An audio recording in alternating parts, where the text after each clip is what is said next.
Hey everyone, thanks for tuning in. So in this video we're going to take a look at a really interesting knife, and I love interesting knives. So this one is on loan from BladeHQ, so thank you so much to BladeHQ for allowing me to borrow this one. I will put the link in the description box below if you guys want to go to their website and check it out. So we're going to look at a knife from Jesse James, and yes, it's the same Jesse James that you guys have seen on various TV shows over the years. Certainly a polarizing figure. Not sure how quite to describe him. Perhaps a force of marketing at this point between his numerous ventures. But this is a knife called the Nomad, so let's get it out without further ado. Comes with a certificate of authenticity that looks like it was signed by someone, whether it's Jesse James or not, no idea. And we'll get the packaging out of the way. So, the Jesse James Nomad, and I'm just going to show you guys why this knife is so interesting. We're going to open it up, and it opens like such. Apparently that's called a swing blade knife, or potentially a flip-flop folder. An older knife design from, I don't know, the 70s or the 80s, but apparently some Schrade knives have been made using this type of opening mechanism, as well as a knife that was under at least the Smith & Wesson brand back when they were American-made knives and so forth. But anyways, super interesting. Let's go through the specs. Show you guys some of the details. We'll talk about it here a little bit. But in terms of size, so we have the Spyderco Paramilitary 2, very common knife out there, and spec-wise, blade length is actually 4 inches, cutting edge is closer to 3.25. We do have a large chunk of unsharpened blade right there. Handle length is about 4.75, and the total weight on the titanium version here is about 5.3 ounces. Now there's a carbon fiber version. They have some with black wash blades. They have a couple different variations out there, but this one's 5.3 ounces. The carbon fiber is closer to 4.15 ounces, so saving over an ounce going from the titanium to the carbon fiber version. Tonto blade steel's AEBL. The handle width here is 1.375 inches. Handle thickness here is 0.48 inches. And I think that's pretty much it for the most part. So let's move the Spyderco Para 2 out of the way and look at this one in a little more detail, at least get some up-close shots of it.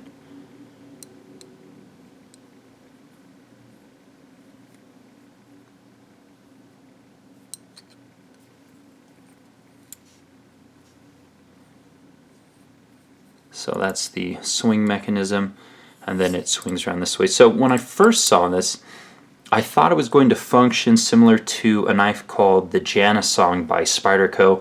If you guys haven't seen that knife, I would highly recommend that you pause this video, do a quick YouTube or Google search, because that's a really interesting knife with a really interesting mechanism as well. Even though they were made by Spyderco, they were made overseas in Taichung, I believe. And due to some of the butterfly knife importation bans, Spyderco couldn't actually import that knife into the US. I did get to handle one at a local get-together though, and it was really, really cool.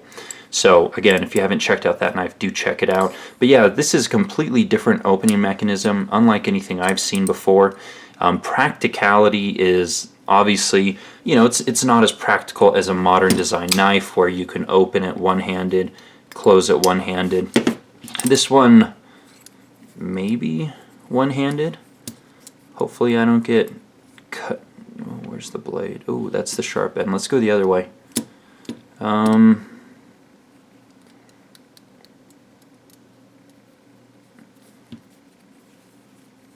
There we go. Okay, so that's one-handed opening on this thing, so obviously not as practical as some other things. Interesting pivot as well. Kind of jumping all over the place here, but let's clean this off. So as far as construction goes, the fit and finish certainly isn't bad. It you know, it would certainly be interesting to take it apart, clean it, put it back together. You might need a special tool for the spacer here. Did not come in this box, at least. Anyhow, as far as who made it or who collaborated on this project, so obviously Jesse James probably did the funding on it. The handle was constructed by Quartermaster or some subsidiary of Jared West, so chances are extremely high that the handles were made overseas, probably somewhere in China. But the blade was actually made by Millet Knives here in the United States. They're out of Idaho. Very high quality knife manufacturer, and you know, that's why the blade is so nicely done. AEBL steel, Tonto blade, beautiful grind work, beautiful plunge lines. Everything's really well done on the blade. So anyways, that's who put this one together, essentially, is those parts, that blade, and here's the mechanism. It's pretty smooth on the what looks like phosphor bronze washers down in there. You guys can see those. And do we have washers? Yeah, and then there are washers, phosphor bronze washers in between this part as well. So runs on phosphor bronze washers, essentially. But again, you know, this is an incredibly interesting knife because of the opening mechanism.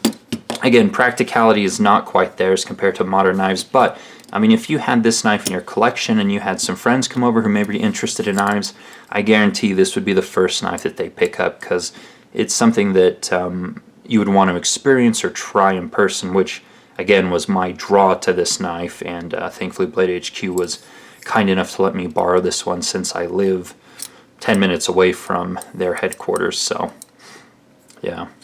Alright, what else do we want to talk about with this one? So one of the things that they said is it's impossible to open in the pocket, so in theory you can just slide it into your pocket without a sheath.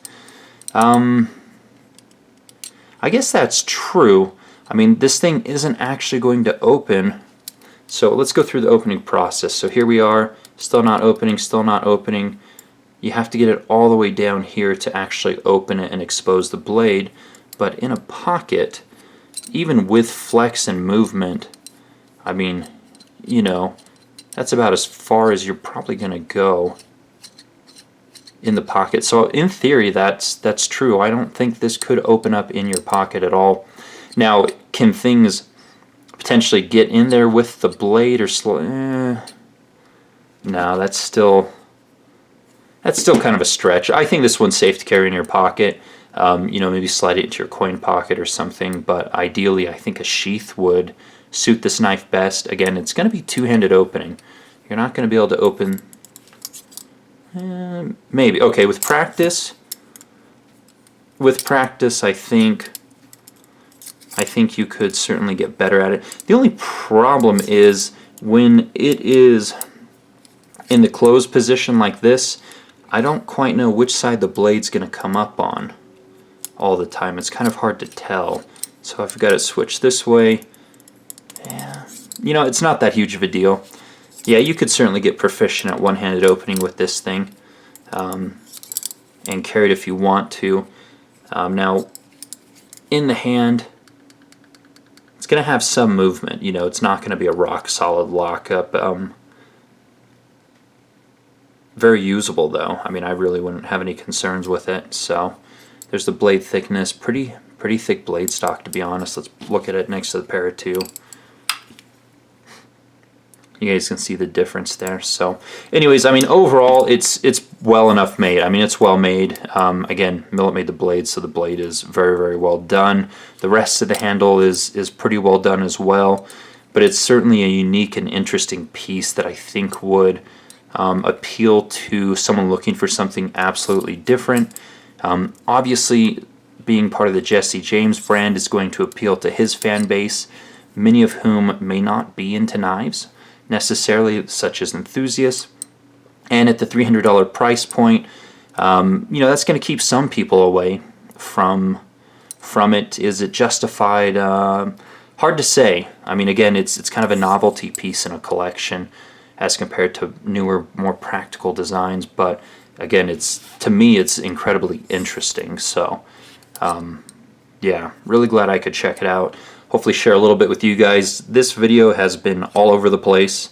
I have rambled quite a bit, but pretty neat knife from Jesse James. Apparently this is just the start and there are more knives to come, but we'll see when and if he continues kind of in this design process of novelty knives, or if he takes a more, you know, recent traditional approach. So anyways, guys, let me know what you think of this knife, if it's one that you would pick up or one that you simply want to or hope to experience at some point, in the comments below. Again, the link for BladeHQ will also be down below. So yeah, thanks for watching. Take care.